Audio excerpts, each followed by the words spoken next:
public a pour ça parce qu'il déjà bakanga kingai. Il faut commencer par le commencement. Est-ce que bakanga kingai ce qui est faux?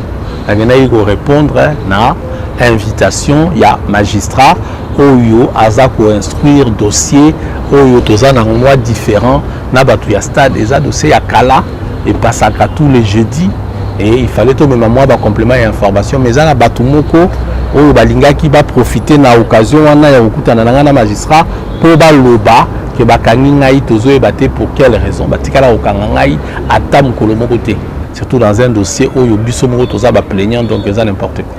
Voilà. Bah, zo accusé na entre autres trafic d'influence, occupation anarchique et espace au Sika Tozali. Est-ce que bande kubazo landa biso ba ko yeba na mo ces dossiers on a vraiment il y a part nini précisément pour batu bayeba. Tozana rati stade Tata Raphaël. D'accord? Tozana espace oyo il y a encore 3 ans ezalaki dernière jungle urbaine. Ezalaki awa bakuluna bashege babomi batu ezalaki place où ko tate au fani ningi tozo solo la boelelo en toute quiétude. À l'époque Mutazalaki ministre Denis Kambai tozana avril 2016 a décidé que il faut na place oyo à permettre deuxième discipline collective au monde au babengi rugby ezala na esika pe pour s'exprimer. A proposé surtout la place où il doit entretenir yango à nos frais pour toper ça yango moins possibilité à koyamba batu.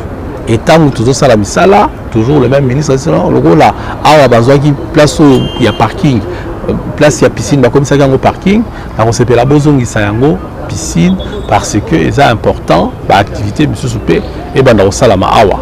C'est pour ça que tout s'engage qui, tout ça dans le contrat. Donc quand on parle d'occupation anarchique, on t'a vu occupation anarchique, et ça parqueté, et ça tribunal, et ça un journal.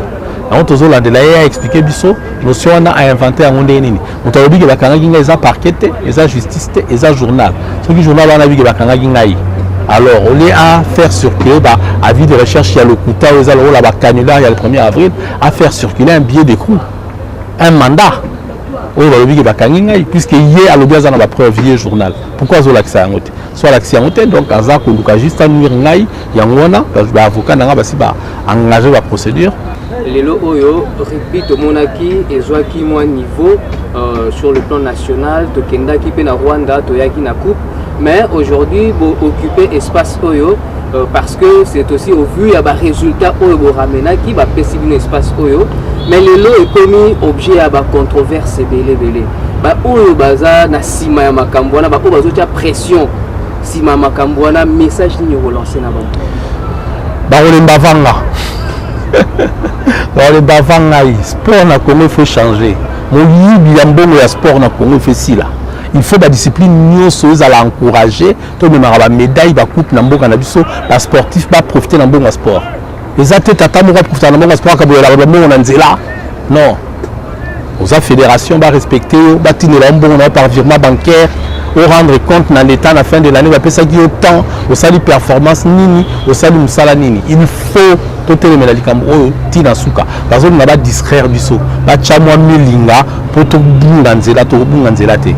Comité olympique a tindi audit, comité international olympique a tindi PricewaterhouseCoopers a reçu l'audit pour avoir une clarté pendant 3 ans. Par contre, il faut justifier de 2013 à 2016. Alors a tindi audit les lots pour bailler. Mais il y a le comité olympique a engagé expert moko aya que ça la pièce comptable pour justifier. Donc, tous a voté les médailles et tu confondre expert wana la pièce na ya le kutaza au salaka parce que tu lingi touré aux vérités mais le au cas moi batu baza na Suisse musika batingi audit pour baza na souci à sport à Congo mais batu baza na rata Congo pembeni ah ba sala audit c'était pourquoi alors que mbongo ya l'état ils a plus de 180 millions de budget pas ça audit mais pour ça la audit na mbongo ya baninga ya Suisse non bino peut ça l'audit na bino ya mbongo ya l'état pour tous alana vision globale ya ma solo ya mo solo ya sport congolais ndenge zali bon oui ko lia raté chaque année 18 millions sans résultat na ba pays kuto bazar ba 500 000 bazar ba résultat.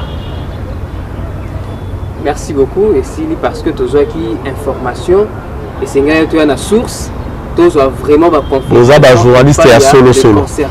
Ndenge basala bongo. Merci.